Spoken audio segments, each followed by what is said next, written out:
لله وحده والصلاة والسلام على من لا نبي بعد.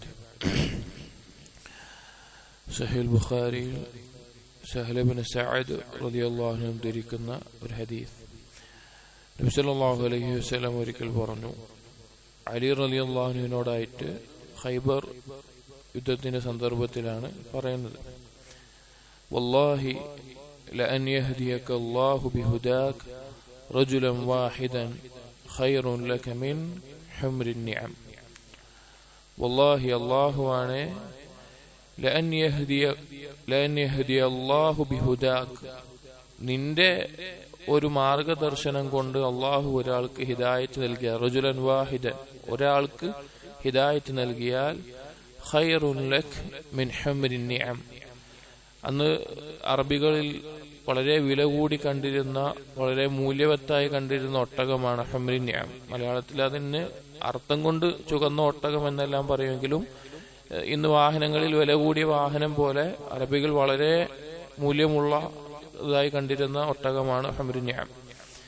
അത് ലഭിക്കുന്നതിനേക്കാൾ നിനക്ക് ഖൈറാണ് എന്ന് നബി സല്ലല്ലാഹു അലൈഹി വസല്ലം അറിയിക്കുകയുണ്ടായി. ഈ ഹദീസിൽ നബി സല്ലല്ലാഹു അലൈഹി വസല്ലം പറഞ്ഞു, അയ്യഹ്ദിയ അല്ലാഹു ബിഹുദാക, അള്ളാഹു ഹിദായത്ത് നൽകുക നിന്റെ ഹിദായത്ത് കൊണ്ട്. ഈ രണ്ട് ഹിദായത്ത് തമ്മിൽ വ്യത്യാസം എന്താ? അള്ളാഹു തആല ഹിദായത്ത് നൽകുക എന്ന് പറഞ്ഞാൽ ഹിദായത്തു തൗഫീഖ്, അള്ളാഹുവിൽ വിശ്വസിക്കാനും അതുപോലെ അള്ളാഹുവിനെ അനുസരിക്കാനും എല്ലാമുള്ള തൗഫീഖ് നൽകലാണ്. ബിഹുദാക് എന്നുകൊണ്ട് ഉദ്ദേശിച്ചതോ മനുഷ്യരുടെ ഹിദായത്ത് അല്ലെങ്കിൽ നബിമാർ നൽകുന്ന ഹിദായത്ത് കൊണ്ട് ഉദ്ദേശിച്ചത് എന്താണ്? ഹിദായത്തു ദലാലയാണ്, അറിയിച്ചു കൊടുക്കുക എന്നുള്ളതാണ്. നേരായ മാർഗം ഇതാണ് എന്ന് അറിയിച്ചു കൊടുക്കുക എന്നതാണ്. അപ്പൊ ഹിദായത്ത് ഒരാൾക്ക് സ്വീകരിക്കാനും അംഗീകരിക്കാനും തൗഫീഖ് അള്ളാഹു നൽകണം. പക്ഷെ നമുക്ക് ഉള്ള അവസരം എന്താണ്? ഇന്നതാണ് ശരി, ഇന്നതാണ് ഹക്ക്, ഇന്നത് തെറ്റാണ് എന്ന ആളുകൾക്ക് എത്തിച്ചു കൊടുക്കലാണ്. അത് നമ്മുടെ ബാധ്യതയാണ്, നമ്മുടെ ഓരോരുത്തരുടെയും മേലെയുള്ള ബാധ്യത. നമ്മൾ നിസ്കരിക്കുന്നുണ്ട് 5 വഖ്ത്, അതുപോലെ തന്നെ റമദാനിൽ നോമ്പ് നോൽക്കുന്നുണ്ട്. അതുപോലെ തന്നെ നമ്മുടെ മേലെയുള്ള ഒരു കാര്യമാണ് ആളുകൾക്ക് ഹിദായത്തിലേക്കുള്ള വഴി കാണിച്ചു കൊടുക്കുക, അള്ളാഹുലേക്ക് ക്ഷണിക്കുക. അതിൽ ആളുകൾ വ്യത്യസ്ത കഴിവിലായിരിക്കും.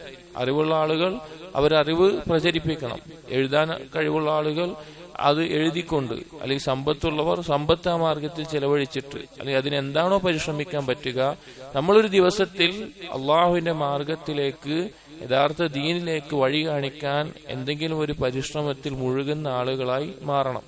അപ്പോൾ അത് ദുനിയാവിലെ വില പിടിച്ച, ഏറ്റവും വില കൂടിയ ഒരു വാഹനങ്ങൾ ചിന്തിച്ചു നോക്കി, അത് നിങ്ങൾക്ക് ലഭിക്കുന്നത് ആലോചിച്ച് വെക്കും. അതിനേക്കാൾ ഉത്തമമായിട്ടുള്ള കാര്യമാണെന്നാണ് നബി സല്ലല്ലാഹു അലൈഹി വസല്ലം പഠിപ്പിച്ചിട്ടുള്ളത്. അതുകൊണ്ട് അള്ളാഹുവിലേക്ക് ക്ഷണിക്കുന്നതിൽ നമ്മുടെ ഓരോരുത്തരുടെയും കഴിവിന്റെ പരമാവധി പരിശ്രമിക്കുക. അള്ളാഹു തൗഫീഖ് നൽകട്ടെ. അസ്സലാമു അലൈക്കും വറഹ്മത്തുള്ളാഹി വബറകാതുഹു.